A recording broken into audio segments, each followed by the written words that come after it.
sit right next to the music and it fills me. Good morning. I come to you because I was asked to speak about immigrants, refugees, and the great human alternative that is called immigration.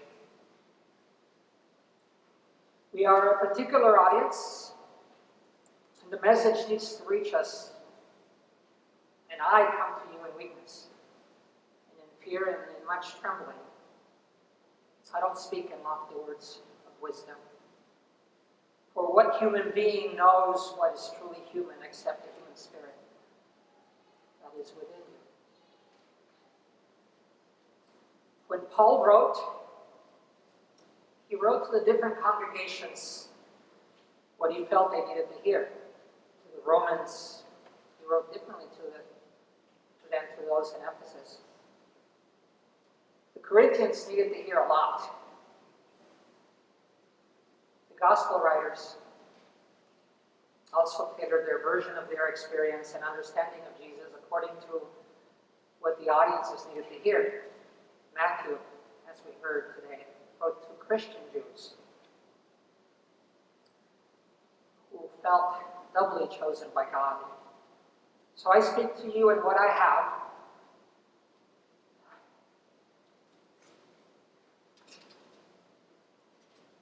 In a way that I thought I might be able to reach all 99 of you here. We are together.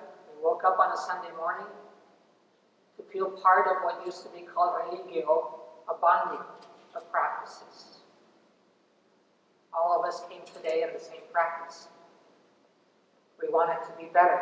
We wanted to do better. So I come to you to speak about immigration, but not the political one. It has been too contaminated by evil speak of aliens. Not the one about economic benefits. He who has not noticed that in this country, there is a great impact by immigrants, or in this county, where the foreign-born account for more than $1.4 billion impact in our economy. And actually, I'm not here to speak about immigration like the Bible one, where without the possibility of migration, there would be no Jesus to turn into Christ. There would have been no Abram to turn into Abraham.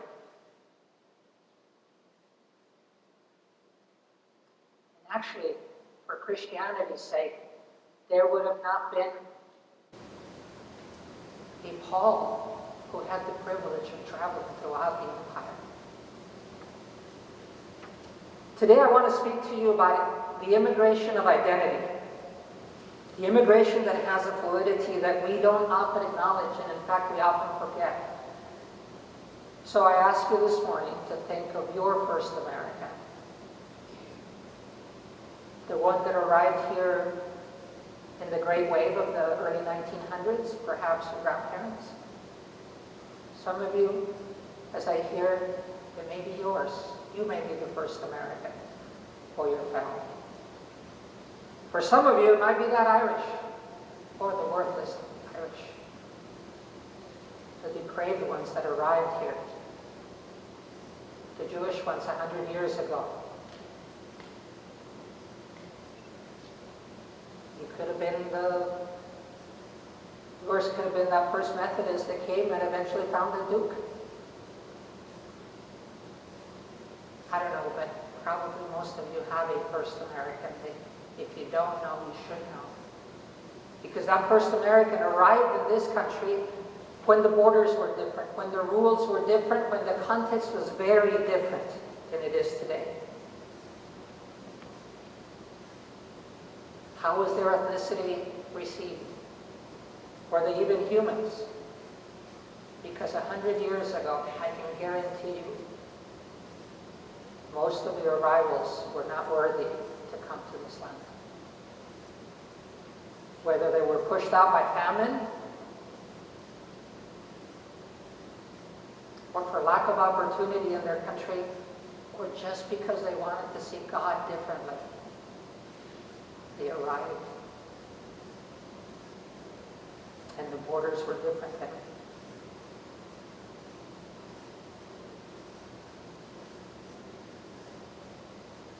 Today you are here because they were passed through a DNA. I don't know what bigotry they found, but they did. And then there are the more recent arrivals. The ones we see on TV are mostly Central American, South American, Mexicans. But I can guarantee you there's lots of Irish still arriving without papers. They are also coming to a place where borders exist. Borders that have changed. But if they were Central American, South American, it seems to be that they were American. American. What was their first American? In my case, as we all do DNA things, I knew I was native in some way, but I did not realize that I had 75% of my genes that are American, of this continent. When was my first American? However, I have often been taken as another alien in America. Borders have changed. As you think of your first American in your family, I'd like for you to think also of the 25,000 foreign-born new Americans that now make home here in Champaign County.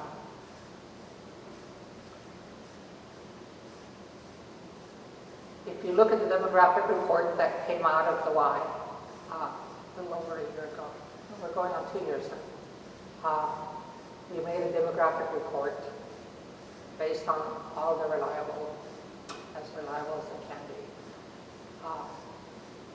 We found out a lot, but the last page of that report is the one that was strong for me because it was so basic. Most of the foreign-born are married. Most of the foreign-born have great aspirations. There are several agencies that serve the new immigrants, the new arrivals, Refugee Center, the American Welcome Center, the Immigration Project, CU Fair, Spinners, Avicenna. There's several groups in town that are doing the basics or trying to do the basics of new arrivals for those that need it. But most of the immigrants are not served in these agencies, but they are served and served with you. Because it's the doctors, it's the professors, it's the students. It is all the other new Americans who have arrived, aliens. Did you choose that word?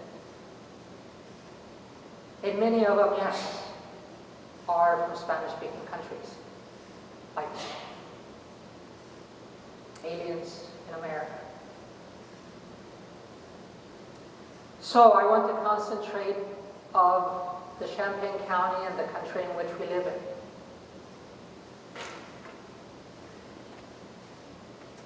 All of them are now part of this great nation of inalienable rights.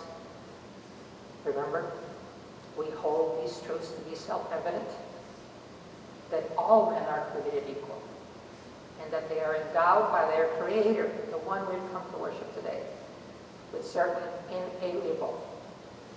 unalienable, that is, they cannot be othered, that they are endowed by thy Creator with certain inalienable rights, that among these are life, liberty, and the pursuit of happiness. Each one of those three is not the American dream. It is the dream of every human being.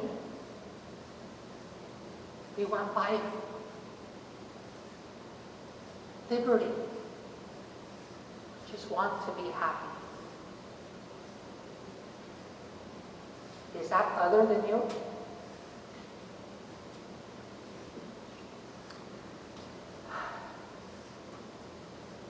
So let me make one more reference, and I lived it, so it's very, very direct to me.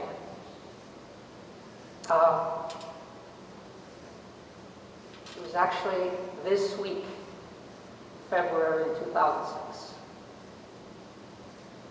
I had been organizing soccer, basically, among some immigrant groups. We had Mexicans, Hondurans, Vietnamese, and I got them together on Sundays because they wanted to play soccer and I wanted to get services to them. So we did AIDS clinic, immigration law, anything that we could, because 600 people at a ballpark, great target for many agencies. But it was February 14, 2006, when we had designated a day of not going to work. There was a certain bill before Congress that was going to make even the work that I did as a soccer organizer. It made me a felon. It came too close to home. I felt angry. But I didn't know it was going to reach so many people, such that on February 14th, in front of the Liberty Bell, we had scheduled a rally to plead that immigrants wouldn't be made felons. And it was a hard morning because 2 days before it had snowed, and 8 inches of snow, and you're outside. It was intimidating, but no matter. We had promised 100. I was hoping 500. But when I arrived at about 11, they were many hundreds. And as we organized to have a speech from the congregation, people came up to speak. We were that new at this. It was very scary. I had called MALDEF, the Mexican American Legal Defense Fund, ACLU, I had called NCLR, I had called all the groups that I thought, national groups that I thought had lawyers. The local lawyers had told me, we don't know. One of the lawyers at the time told me, I don't know whether they can have them documented out on the street and whether the First Amendment is going to cover them. If anything happens, call me. It felt so scary. But there we were, and by 12 o'clock when we were supposed to start, there were thousands of people out there. We had chosen to all walk in place and around us such that we could pack the snow underneath us so that the little kids running around wouldn't fall and that there would be a nice clearing. We wanted to leave the place clean. But there we were, the Liberty Bell, the Constitution Center, and up above was the Senator's office, Senator Specter. We wanted to reach him.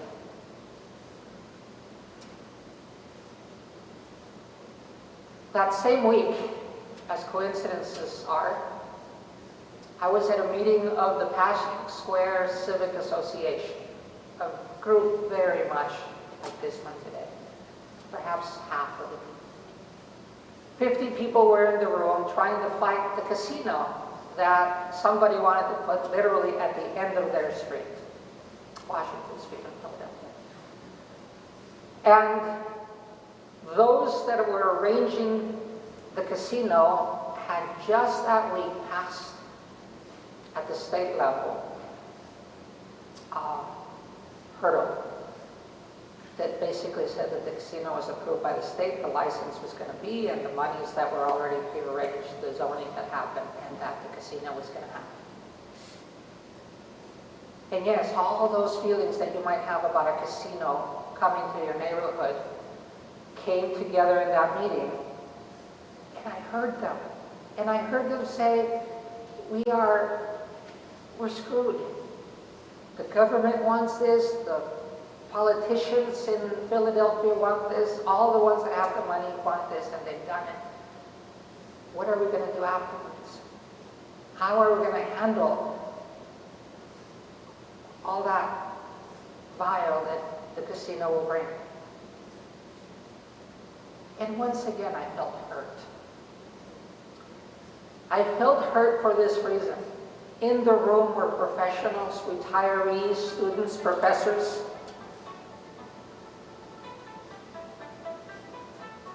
When I get nervous, I don't know how to turn it off. So the professors and everyone in the room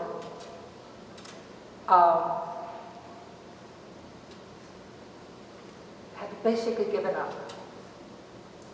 And I thought to myself, I have just lived with the undocumented out on the street, and when I showed up, they couldn't touch us. They didn't touch us. And here I am with people who can read, write, have degrees, and could fight it out. And they've already given up. I thought to myself, what are you doing with the privilege of expression that you have?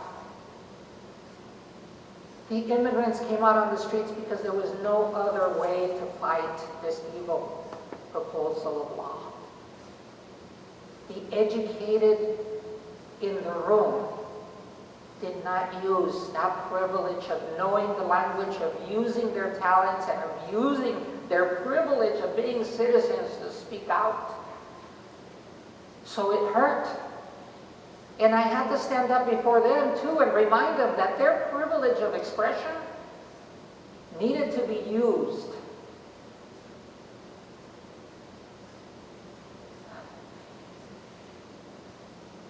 So I ask you about your privilege of expression.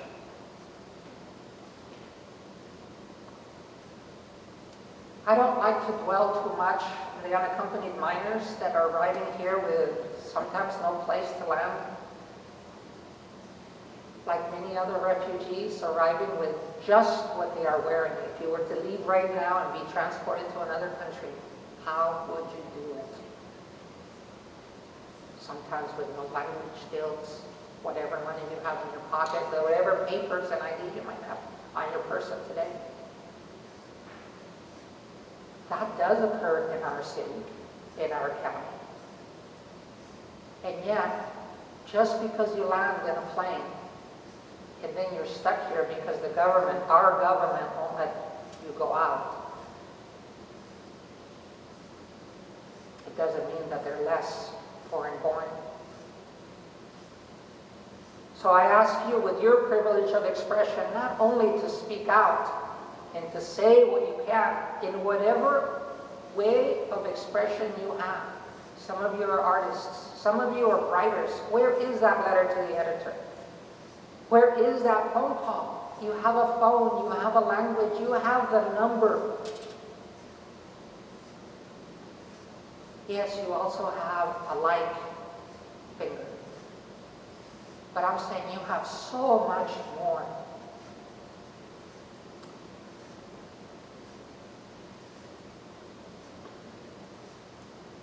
So I want to read to you a hymn.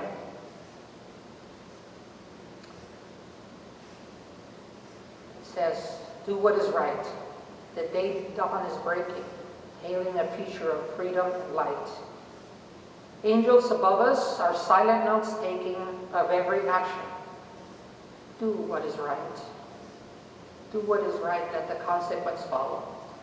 Battle for freedom in spirit and mind. And with stout hearts look ye forth till tomorrow. God will protect you. Then do what is right. I give you this thought in Jesus' name. Amen.